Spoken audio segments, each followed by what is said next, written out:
할렐루야. 며칠 동안 참 바람이 많이 불었습니다. 오늘도 참 바람이 많이 부는데 그럼에도 불구하고 하나님이 우리를 꼭 지켜주시고 또 보호해 주셨는 줄로 믿습니다. 오늘 시편은 우리가 너무나 잘 아는 다윗의 시편이죠. 너무나 좋아서 암송하기도 하고 또 이 시편 23편을 묵상할 때마다 참 은혜가 되고 또 감사가 됩니다. 어떤 신학자는 이 시편 23편이 성경 전체를 통틀어서 혹이라도 모든 말씀이 없어진다고 해도 이 시편 23편만은 없어지면 안 된다, 이렇게 말할 정도로 오늘 이 시편 23편의 가치를 평가했습니다. 정말 한 절 한 절, 구절 구절마다 너무나 우리에게 은혜가 되는 그런 시편이죠. 사실 이것은 시이기 때문에 여러분, 우리가 시를 해석하거나 또 설명을 한다는 것은 사실 시 본연의 의미와 느낌을 죽이는 일입니다. 그래서 시는 말 그대로 시 그대로 우리가 읽어야 더 시가 살아나는 법이죠. 그러나 우리가 이 시간 함께 시편 23편을 살펴보려고 하는 이유는 이것이 다윗의 시이지만 또 하나님이 저와 여러분들에게 주시는 여러분 하나님의 말씀인 줄로 믿습니다. 그래서 오늘 시편 23편을 통해서 우리가 너무 잘 아는 말씀이지만 또다시 하나님이 나에게 어떤 말씀을 주실까, 우리가 그러한 기대와 믿음을 갖고 함께 말씀을 나눌 수 있기를 축복합니다. 먼저 우리 1절을 다시 한번 볼까요? 1절 말씀 우리 한번 같이 한번 1절을 읽어보겠습니다. 1절 같이 시작. 여호와는 나의 목자시니 내게 부족함이 없으리로다. 아멘. 여기 보면 여호와 하나님을 오늘 시편 기자는 뭐라고 고백을 했냐면 나의 목자다, 이런 말을 했어요. 나의 목자시다. 이 말은 다른 말로 하면 나는 여호와 하나님의 양입니다 라는 것이 전제되어 있죠. 당연한 말입니다. 여러분, 양이 없는데 목자가 필요 없죠. 또 양이 있기에 당연히 목자가 있는 것입니다. 그럼 왜 시편 기자 다윗은 세상에 많고 많은 그런 관계 중에서 하나님과 자신을 목자와 양으로 비유를 했을까요? 아마도 그가 어린 시절 목동으로 있던 시절을 생각하면서 누구보다 이 목자와 양의 관계를 그는 잘 알고 있었을 겁니다.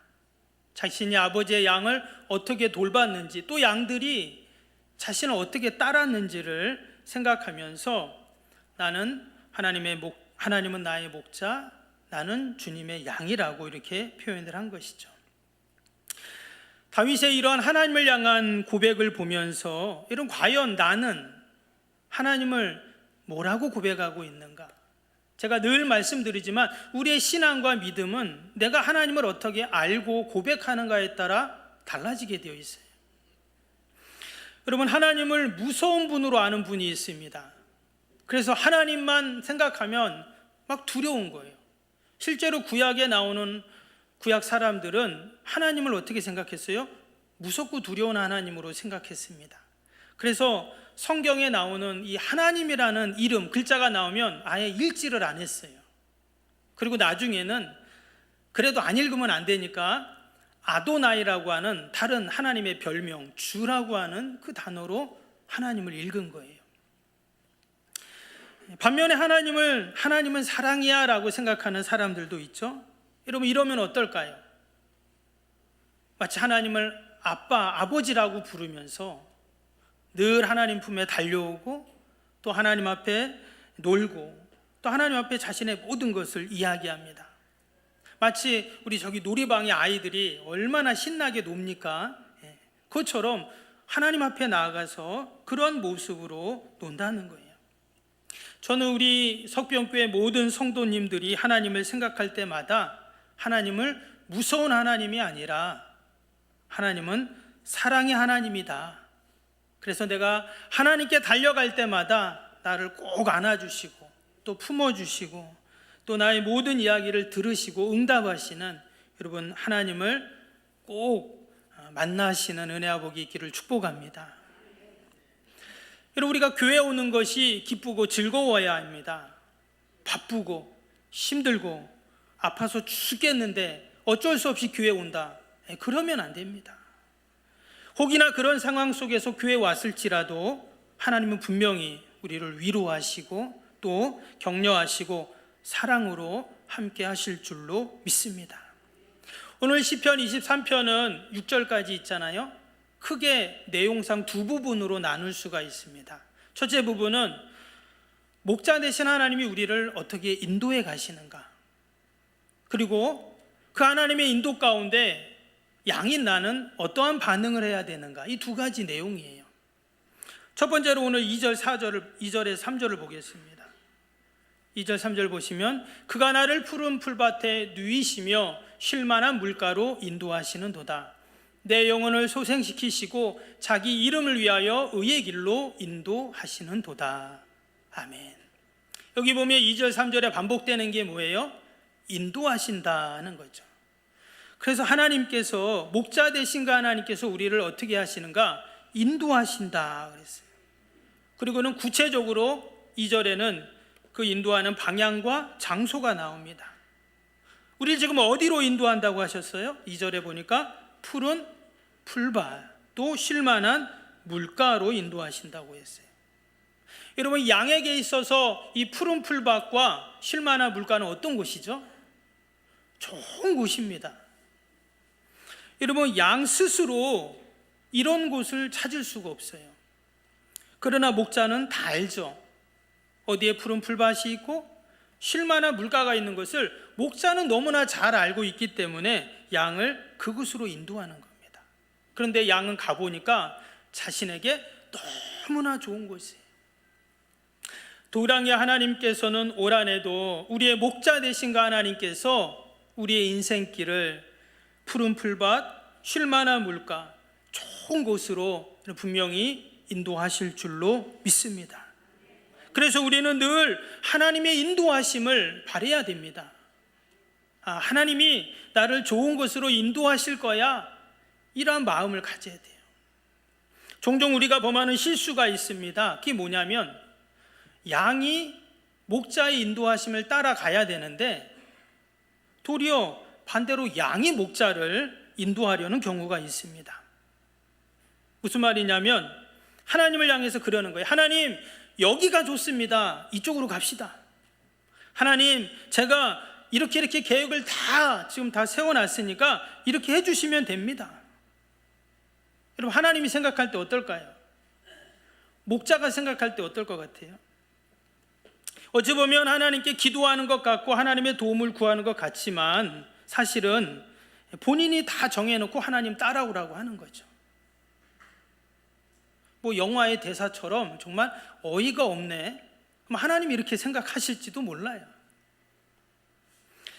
여러분, 우리가 한 주간을 살면서도 하나님의 도우심, 하나님의 인도하심을 따라가는 이런 저와 여러분이 되기를 축복합니다. 그러면 그 목자 되신 그 하나님이 우리를 인도하시는데 또 어떻게 인도하시고 도우시는가? 4절을 볼까요? 4절에 보니까 내가 사망의 음침한 골짜기로 다닐지라도 해를 두려워하지 않을 것은 주께서 나와 함께 하심이라. 주의 지팡이와 막대기가 나를 안위하시나이다.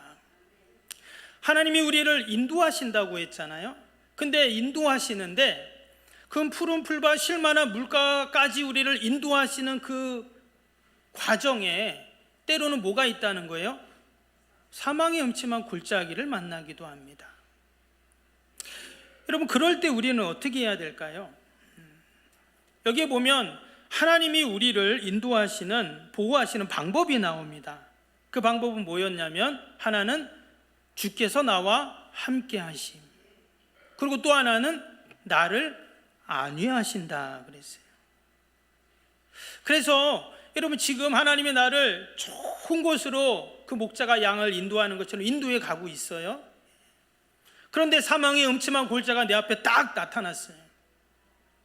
그래도 우리가 두려워하고 걱정하지 않을 것은 목자 되신 그 하나님이 나와 함께 하시고 또 주의 막대기와 그 지팡이로 나를 꼭 보호하고 계시기에, 여러분, 우리는 늘 주님의 인도하심을 바라야 하는 줄로 믿습니다. 여기서 안위라는 말, 주의 지팡이와 막대가 나를 안위한다고 했죠. 이 안위라는 단어가 나함이라는 단어입니다. 그것은 위로라는 뜻이에요. 그러면 그 주의 지팡이와 막대기가 나를 위로하신다, 이런 말이 되잖아요. 여러분, 왜 지팡이와 막대기가 나의 위로가 될까요? 지금 목자가 들고 있는 지팡이와 막대기는 어떤 지팡이냐면, 혹이나도 들짐승이나 양을 해야 할 것들이 다가올 때 어떻게 해요? 막아주는 막대기고 지팡이인 거예요. 때문에 그 막대기와 지팡이는 양을 두렵게 하는 무기가 아닙니다. 어떤 분들은 그런 경우도 있어요. 그 막대기와 지팡이로 양이 말 안 들면은 그냥 내리친다, 이렇게 생각하는 분들도 있어요. 혹이나 그럴 때도 있습니다. 양이 오면 말을 안 듣고 고집을 피워요. 저쪽으로 가면 분명히 낭떠러지인데, 절로 가면 독초가 있는데 계속 고집을 피우면서 글로 가면 어떻게 합니까? 때로는 그 막대기로 따끔하게 혼을 낼 적도 있어요. 그러나 여러분, 어떤 목자도 양을 미워서 때리는 목자는 없습니다. 지금 양을 어디로 데려간다 그랬어요? 사망의 음침한 골짜기로 데리고 가서 그냥 양고기를 해먹으려고 가는 게 아니라 푸른 풀밭, 쉴만한 물가로 좋은 곳으로 지금 인도해 가고 계신다는 거였어요. 때문에 지금 나의 상황 또는 나의 생각, 나의 계획, 내 뜻과는 조금 다르더라도 여러분, 하나님은 100% 옳으신 줄로 믿습니다. 그래서 선한 목자 되신 그 주님을 우리가 의지하고 신뢰할 때 여러분, 분명 우리를 좋은 것으로 인도해 가실 줄로 믿습니다. 무엇보다 그 선한 목자는 오늘 말씀을 보면 우리에게 뭘 주시냐면 승리를 주시는 분이세요. 5절을 봅니다. 주께서 내 원수의 목전에서 내게 상을 차려주시고 기름을 내 머리에 부으셨으니 내 잔이 넘치나이다. 어찌 보면 이 다윗이, 시편 기자 다윗이 1절에서 4절까지 쭉 이야기했던 그 내용은, 그래서 자신을 양으로 하나님을 목자로 비유하면서 이런 얘기를 쭉 했던 이유가 사실 이 5절 때문입니다. 주께서 내 원수의 목전에서 내게 상을 차려주시고 기름을 내 머리에 부으셨으니 내 잔이 넘치나이다. 학자들은 이 시편 23편의 배경을 사무엘상 15장으로 보고 있습니다. 사무엘상 15장의 내용은 뭐냐면 다윗의 셋째 아들이죠, 압살롬이 반역을 합니다. 그런 바람에 이 다윗이요, 왕궁에서 도망쳐 나와서 광야로 갑니다. 지금 부하들이 반란을 일으킨 것도 분한데 지금 아들이 반란을 일으켜서 밤에 왕궁에서 빠져나와 광야에서 숨어 지내는 신세가 되었습니다. 여러분, 얼마나 처량합니까? 사실 다윗은 장군이었잖아요. 그는 누구보다 이스라엘의 용맹스러운 장군입니다. 사실 단칼에 그 아들을 배 죽일 수도 있습니다. 그러나 여러분, 아들하고 싸워서 이겨야 뭐 유익한 게 있겠어요? 지금 다윗은 이런 생명의 위협을 느끼는 상황이지만 결국 자신의 부덕함으로 인해서 아들이 반란을 일으키는, 이게 너무나 창피한 일이거든요. 지금 이럴 수도 없고 저럴 수도 없는 그런 지금 상황이 된 것입니다. 여기서 원수라고 했잖아요. 원수의 목전에서, 이 원수라는 그 원어를 보면 히브리어로 차라르라고 되어 있습니다. 이 뜻은 묵다, 제한하다, 속박하다, 고통을 가하다, 적의를 나타내다, 이런 뜻이에요. 근데 이 원수가요, 정말 야, 너는 나하고 철천지 원수야, 뭐 이런 말도 하지만 이 원수라는 단어가 우리의 삶 속에서 수많은 차라르가 있다는 거예요. 나의 속박을 하는 그런 환경이 차라르가 될 수 있고, 나에게 고통을 주는 질병이 차라르가 될 수가 있어요. 또 나를 힘들게 하는 누군가가 차라르가 될 수 있다 하는 거예요. 여러분, 혹시 회사에서 직장 동료나 상사가 여러분 나를 힘들게 합니다. 그럼 그게 차라르가 될 수 있다는 거예요. 또 불편한 이웃, 불편한 가족, 불편한 성도, 그 때문에 마음이 괴로워요. 여러분, 그게 차라르가 될 수 있다는 겁니다. 어쩔 수 없는 환경, 질병 이런 것들로 우리가 고통을 당하죠. 그래서 우리는 인생의 수많은 인생의 차라르들이 우리 앞에 있어요. 때로 눈물을 흘리고 마음고생을 하고 누구에게 말도 못하고 그런 차라르들이 우리 목전에 있다 하는 것입니다. 근데 하나님께서, 선한 목자 되신 우리 하나님께서 어떻게 하신다고 했어요? 내 원수의 그 목전 차라르 앞에서 내 상을 차려주시고 기름을 내 머리에 부으셨으니 내 잔이 넘치나이다. 여기서 이 상이라는 것은 무슨 표창장을 말하는 것이 아니고 우리 밥상, 구체적으로는 여기서 지금 잔치상을 의미합니다. 그래서 세번역 성경을 보면 주께서는 내 원수들이 보는 앞에서 내게 잔치상을 차려주시고 이렇게 되어 있어요. 다윗이 이야기를 왜 했냐면요, 다윗이 장군이었잖아요. 그래서 그는 수많은 전쟁을 치루었습니다. 근데 고대 사회는 전쟁을 치르면 그 포로들을 데리고 와요. 어디로 데려오냐? 왕 앞에 데려옵니다, 장군이. 그리고는 왕에게 말하는 거, 왕이시여, 우리가 승리해서 이렇게 포로들을 다 데리고 왔습니다. 그러면 이제 왕이 어떻게 하냐면, 야, 너희들 정말 수고했다, 잘했다 하면서 승리의 잔치상을 착 열어주는 거예요. 거기서 어떻게 합니까? 거기서 전쟁에서 승리한 군인들은 다 그 잔치에 참여하면서 기쁨의 잔치를 이제 누리는 것이죠. 마치 지금 하나님께서 다윗에게 승리의 잔치상을 차려주셨다라는 거예요. 여러분, 하나님께서 한 주간도 우리의 모든 원수들 앞에서 우리 앞에 잔치상을 차려주실 줄로 믿습니다. 이미 하나님이 다윗에게 그런 약속을 이전에 해주셨죠. 사무엘하 7장 9절 말씀에 보면 내가 가는 모든 곳에서 내가 너와 함께 있어 내 모든 원수를 내 앞에서 멸하였은즉 땅에서 위대한 자들의 이름같이 내 이름을 위대하게 만들어 주리라. 분명히 하나님께서 뭐라고요? 모든 원수들 앞에서 너를 멸했다, 그렇게 말씀해 주셨습니다. 그러니까 다윗은 어떻게 한 거예요? 이전에 하신 하나님의 언약의 말씀을 꼭 붙잡고 있었던 거예요. 근데 말씀대로 하나님이 그대로 지금 이루어 주셨습니다. 근데 우리가 여기서 한 가지 꼭 기억할 게 있어요. 여전히 주위를 둘러보면 차라르는 있어요. 원수가 없어진 게 아니에요. 근데 원수는 여전히 있는데 왜 하나님은 이런 잔치상을, 승리의 잔치상을 차려주셨을까요? 이 말은 우리의 승리를 보장해 주신다는 말씀이에요. 이미 우리 주님께서 우리의 모든 전쟁에서 승리케 하시고 승리한 기념으로 잔치상을 차려주는 것처럼 우리의 삶 가운데 하나님이 그러한 승리를 보장해 주신다는 약속인 겁니다. 여러분, 우리가 이 시간 예배를 드리는데 이 예배 시간도 주님이 우리에게 이 한 주간을 살아가기 전에, 오늘이 여러분 일요일이잖아요. 주일이잖아요. 일주일의 시작입니다. 그런데 이 시작 첫날에 주님께서 우리에게 승리의 잔치상을 열어주신 거예요. 아멘. 예배는 그런 것입니다. 지난 한 주간 우리가 지치고 지쳐서 사실 이 자리에 왔지만 사실 오늘은 일주일을 시작하는 날이거든요. 근데 시작을 어떻게 한다고요? 말씀의 잔치상, 찬양의 잔치상, 또 하나님의 승리의 잔치상을 우리에게 쫙 펼쳐주시고 함께 승리를 기뻐하고 즐거워하자 외치면서 우리가 한 주를 시작하는 거예요. 할렐루야. 혹이라도 지난 한 주간 내가 지치고 또 수많은 차라르 앞에서 내가 어찌할 줄 몰라서 힘들어했다면, 여러분, 오늘 이 시간, 이 예배 시간 하나님이 차려주시는 이 승리의 잔치상에서 우리가 마음껏 승리를 찬양하고 기뻐하면서 다시 한 주간을 승리로 살아가는 저와 여러분이 되기를 축복합니다.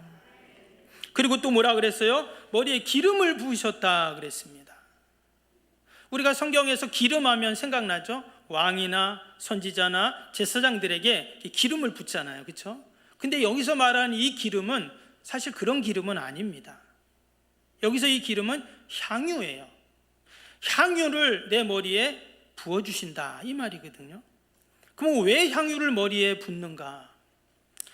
당시에는요, 그 집 주인이 잔치나 또 자신의 집에 온 그 손님에게 머리에 향유를 이렇게 부어줬대요. 근데 아무나 향유를 붓겠습니까? 향유가 얼마나 비싸고 고급인데.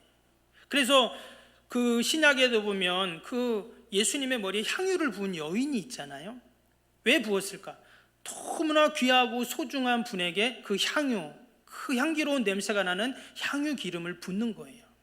그러면 그 사람은 어떤 사람일까요? 야, 나를 이렇게 인정해 주는구나, 나를 귀인으로 여겨주는구나 하면서 감사하겠죠. 근데 지금 하나님이 어떻게 하시는가? 바로 그 다윗의 머리에 향유 기름을 확 부어주신다는 거예요. 아마 다윗은 너무나 기쁘고 감사하고 너무나 고마웠을 것입니다. 그래서 그가 뭐라고 고백했어요? 하나님, 내 잔이 넘치나이다. 여러분, 이것은 다윗의 고백만이 아니라 저와 여러분의 고백이 되어야 할 줄로 믿습니다. 하나님, 늘 내 잔은 왜 이렇게 모자랍니까? 이게 아니라, 하나님, 왜 맨날 내 통장에는 이렇게 돈이 적습니까? 왜 나는 이렇게 건강이 맨날 약합니까? 왜 우리 집 애들은 이것밖에 못합니까? 우리 남편은 왜 이것밖에 못합니까? 우리 교회는 왜 이것밖에 안 됩니까? 그게 아니라, 하나님, 내 잔이 넘치나이다. 여러분, 하나님은 우리의 선한 목자이신 줄로 믿습니다. 우리를 지금 좋은 데로 인도해 가고 계세요. 그냥 사망의 음침한 골짜기만 보는 게 아니라, 그래, 선한 목자는 푸른 초장, 신원한 물가로 나를 인도하실 거야. 여러분, 그 믿음을 갖고 우리도 다윗처럼, 다윗을 본 적도 없지만, 그러나 이 다윗의 시편을 우리가 함께 읽으면서, 하나님, 다윗처럼 저도 내 잔이 넘칩니다 고백하는 저와 여러분이 되길 축복합니다. 제가 지난주 중에 아주 감동적인 유튜브에서 간증을 한 편 보았어요. 그분이 이희돈 장로님이라고 워싱턴 성광교회 장로님이신데, 근데 그분이 몇 년 전에 돌아가셨더라고요. 참 안타깝게. 근데 이분이 어떤 분이냐면 세계 무역협회의 수석 총재셨어요. 우리나라 분인데 대단한 거죠. 근데 이분이, 여러분 다 기억나실 겁니다. 2001년 미국의 전무후무한 대형 사고가 있었죠. 바로 9.11 테러입니다. 그때 이슬람 테러 범들이, 여러분 아시죠? 뉴욕에 어마어마하게 큰 쌍둥이 빌딩, 거기에 비행기가, 그냥 한번 사진 한번 보여주실래요? 비행기가 저 빌딩에 부딪혀가지고 그때 당시 한 3,000명이 죽었다고 합니다. 3,000명이 죽은 거예요, 다친 게 아니라. 그리고 다친 사람은 6,000명 넘게 다치는 진짜 어마어마한 그런 일들이 있었죠. 근데 이 희돈 장로님이라는 분이 저희 무역센터 이 빌딩에서 근무를 하고 계셨어요. 근데 그날 9월 11일 화요일이었는데, 그날도 이제 아침에 이사회들의 모임이 있었다고 해요. 근데 이 이돈 장로님의 집은 어디냐면 워싱턴이에요. 저긴 지금 뉴욕이거든요. 그래서 매일 비행기로 출퇴근을 했답니다. 근데 한 번도 빠지거나 늦은 적이 없대요. 그래서 그날도 이제 워싱턴 집에 나와갖고 공항에 가서 그 주스를 한 잔 딱 시켰답니다. 잠깐 기다리면서 저 얼음을 가득 담아가지고 주스를 한 잔 마신 거예요. 그럼 비행기를 타고 뉴욕 공항에 딱 내리는 순간 갑자기 배탈이 난 거예요. 그래가지고 배 아파 그래갖고 화장실을 갔대요. 그러는 바람에 이게 시간이 계속 지체돼가지고 이제 회의 시간에 도착하지 못할 것 같은 거예요. 그래서 안 되겠다 해갖고 전화를 했대요. 비서한테 전화를 해서, 내가 지금 배탈이 나가지고 지금 화장실에 있고 꼼짝을 못 하는데 좀 이사들한테 전화해서 시간을 좀 늦춰야 되겠다.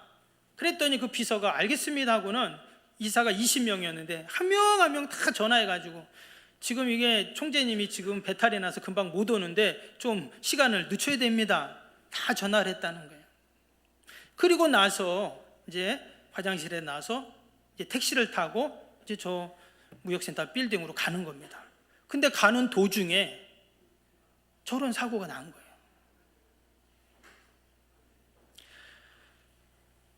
근데 이 장로님이 하는 말이 뭐냐면 간증이 이거예요. 이게 결코 우연이 아니라는 거예요.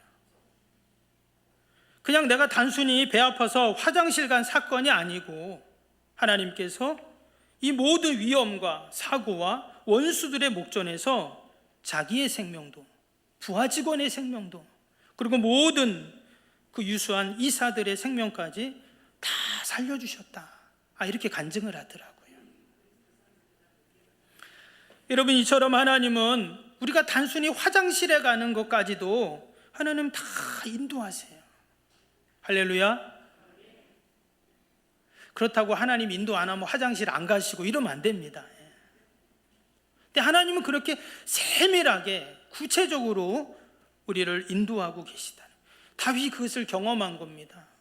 원수의 수많은 그 차라르들 앞에서, 아까 이 시편의 배경을 말씀드렸죠. 아들 압살롬의 그 발령을 피해서 지금 도망쳐 나온 상황입니다. 광야에 지금 숨어 있어요. 얼마나 처참합니까? 그런데 그의 고백은 하나님, 내 잔이 넘치나이다. 이러한 고백과 함께 그가 마지막 이런 결단을 합니다. 6절을 볼까요? 내 평생의 선하심과 인자하심이 반드시 나를 따르리니 내가 여호와의 집에 영원히 살리로다. 아멘. 여러분, 다윗의 이 노래, 이 고백이 저와 여러분의 노래가 되고 고백이 되기를 축복합니다. 하나님은 날마다 부족함 없이 우리를 가장 좋은 곳으로 여러분 인도하고 계신 줄로 믿습니다. 지금 눈앞에 보이는 사망의 골짜기, 수많은 차라르가 여기가 종착지가 아니라 여러분 우리의 종착지는 푸른 초장, 쉴만한 물가인 줄로 믿습니다. 우리의 입술에서 하나님, 늘 내 잔이 넘칩니다. 내가 여호와의 집에 영원히 살기를 소원합니다. 이런 고백하고 간증하는 저와 여러분이 되길 주님의 이름으로 축복합니다.